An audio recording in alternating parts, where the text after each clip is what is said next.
siêu thị thôi, các bạn sẽ thấy hàng đống sữa. Các bạn sẽ bị choáng ngợp bởi sữa luôn. Có phải sữa hạt là thực sự tốt cho sức khỏe không hả bạn? Hay là sữa tách béo?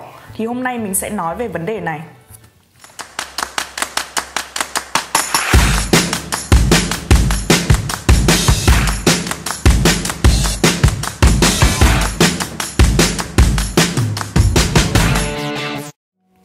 Xin chào các bạn và chào mừng các bạn đến với cả channel của mình 1m57. Một chút thông tin về mình cho các bạn lần đầu đến với cả channel của mình. Mình từ một bạn sinh viên siêu yếu như sên, trượt tất các môn thể dục, trở thành một người đam mê tập luyện và tìm hiểu về sức khỏe. Chúng ta có các loại sữa phổ biến, đấy là thứ nhất sữa đậu nành. Từ ngày xưa chúng ta đã biết đến sữa đậu nành rồi. Sau này khi mà có siêu thị rồi sữa siếc nhập về thì chúng ta có thêm sữa hạt điều này, sữa hạt mắc ca này, sữa óc chó, sữa hạnh nhân, vân vân. Thì những cái loại sữa hạt này ấy, tốt nhất là cho người ăn chay. Và thứ hai là những người bị dị ứng với cả lactose, là một cái chất ở trong sữa bò, sữa động vật. Nếu bạn không phải hai tuýp người trên ấy và bạn không thích uống sữa hạt, hoặc là bạn uống bạn cảm thấy nó không ngon bằng sữa bò bình thường, nhưng mà mình nghe thấy mọi người bảo là nó giảm cân với cả nó tốt cho sức khỏe. Đúng là tốt cho sức khỏe, nhưng bạn không thích thì bạn đừng mua. Thứ nhất là nó đắt, hai là thành phần nó không hề ổn định một tí nào. Những cái loại sữa hạt chuẩn của nước ngoài nhập về nhá, họ chỉ chiết xuất từ hạt ra ấy, xong đó thì họ đóng chai ấy, thì nó siêu đắt luôn, 120 nghìn một chai 1 lít là chuyện quá bình thường. Các loại sữa hạt mà giá tầm trung ấy, ví dụ như là TH True Nut, đúng là có chiết xuất từ hạt ra, nhưng mình đọc thành phần có trộn thêm cả sữa bò vào nữa. Hơn nữa một số hãng họ còn trộn thêm cả maltodextrin vào, là một cái chất làm đầy. Chất làm đầy này thì không có vị, không có gì cả và vẫn được hợp pháp để cho vào, nhưng mà calo nó sẽ tăng lên. Tức là các bạn uống thì nó cũng không giảm cân được mấy đâu, nhưng mà tại sao họ cho vào? Họ nghiên cứu rất kỹ rồi các bạn ạ, để xem là cái gì mà mình uống mà mình cơ thể mình cảm thấy thích ấy, để mình quay lại mình mua. Đấy là về tâm lý nhá. Có cái loại sữa mà hay bán ở Circle K, đấy là cái sữa hạt óc chó của Hàn Quốc. Nó đóng ở trong túi ni lông hay là cũng có ở trong các cái hộp. Cái đấy toàn đường nữa các bạn ạ, đừng nên mua. Sữa nguyên kem nhiều calo gấp đôi sữa tách béo. Cái thằng sữa tách nửa béo này thì ở giữa. Hàm lượng đạm ở ba loại này y hệt như nhau, họ chỉ rút chất béo ra. Cái này rút ra một ít chất béo này, cái này rút hẳn ra. Thế thì cái này là xấu nhất, cái này là tốt nhất à? Trước khi đến với cả việc phân tích ra ba cái loại sữa này thì mình có một cái video về chất béo, có béo hay không, mình để link ở đây, các bạn nhớ xem nhé.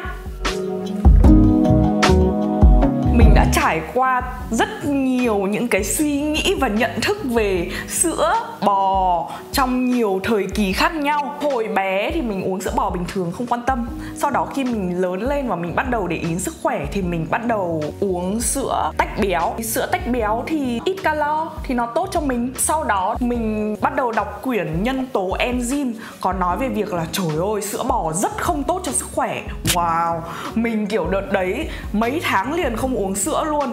Tác giả nói rất thuyết phục. Tác giả là một bác sĩ người Nhật, nói về việc bệnh nhân của ông ra sao này, vợ của ông ra sao này, vợ ông mất là do uống sữa bò. Đọc sợ lắm các bạn ạ. Về sau thì mình nghiên cứu kỹ, mình xem các video test này, vân vân. Mình có để link những cái thông tin mà mình đọc ở phía dưới thì nó không đúng. Loài người chuyển từ săn bắn hái lượm này sang nông nghiệp và bắt đầu uống sữa bò từ 10.000 năm trước. Không có một cái nghiên cứu nào cụ thể về việc uống sữa bò thì chết sớm hay là có hại. Cái gì mà bạn sử dụng quá nhiều ấy thì nó cũng có hại thôi, kể cả bạn uống nước nhiều thì nó cũng hại mà. Sau thời kỳ đấy thì mình bắt đầu quay lại uống sữa tách béo và sữa tách nửa béo bình thường. Và mình nghĩ là ít calo thì giảm béo tốt cho sức khỏe, với cả cũng nhiều đạm mà. Nhưng mà các bạn có biết không, sau đó thì mình phát hiện ra là mình vẫn bị lừa. Cái này nhá, giá cao hơn và cũng không có một cái khoa học nào chứng minh là sữa tách béo thì tốt cho sức khỏe hơn là sữa nguyên kem. khi mà bạn uống cái này ấy, thì bạn sẽ thấy là mình uống từng này sữa nhưng bạn không lừa được cơ thể của bạn. Cơ thể bạn đói thì nó vẫn sẽ đòi đồ ăn, nó vẫn sẽ phát tín hiệu cho các bạn là mình đang cần đồ ăn, mình đang cần đồ ăn, và bạn lại nghĩ đến đồ ăn ngay. Cái này nó có tác dụng là làm đầy hơn, nó làm đầy cái bụng của bạn hơn thôi. Và cái để làm đầy bụng tốt hơn các bạn biết là gì không? Nước lọc. Uống nước lọc. Mình đọc cả chắc mọi người nghĩ mình điên. Mình đọc nghiên cứu làm thế nào để cho lợn béo nhất có thể để bán ra thị trường của Mỹ vào năm 1930 thì có nói là phải cho lợn uống sữa tách béo.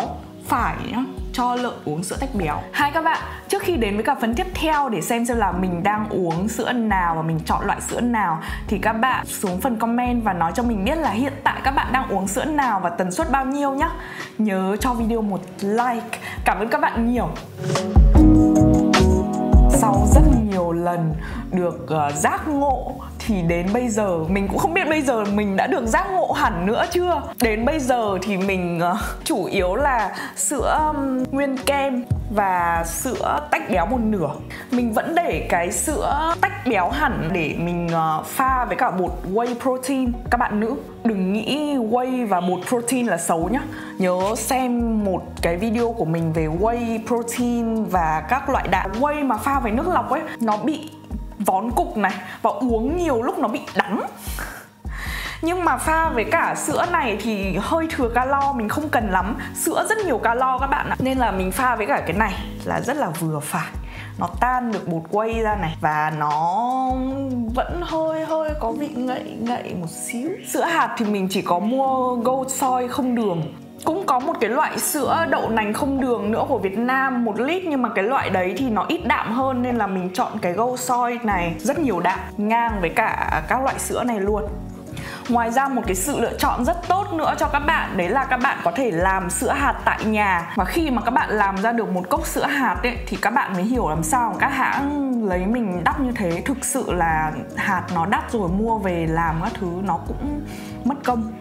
Hy vọng sau video này thì các bạn đã biết chọn loại sữa nào cho bản thân mình, cho bạn bè, người thân, con cái của mình để phù hợp với mục đích và túi tiền của các bạn. Nếu các bạn thấy video này có ích, nhớ like. Nếu lần đầu đến với kênh của mình thì nhớ subscribe kênh để biết thêm cực kỳ nhiều kiến thức hay về sức khỏe nhé.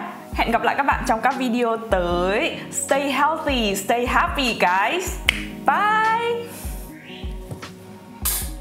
Mua cái này nếu các bạn thích sữa hạt, các bạn ăn chay và các bạn không có nhiều tiền như mình.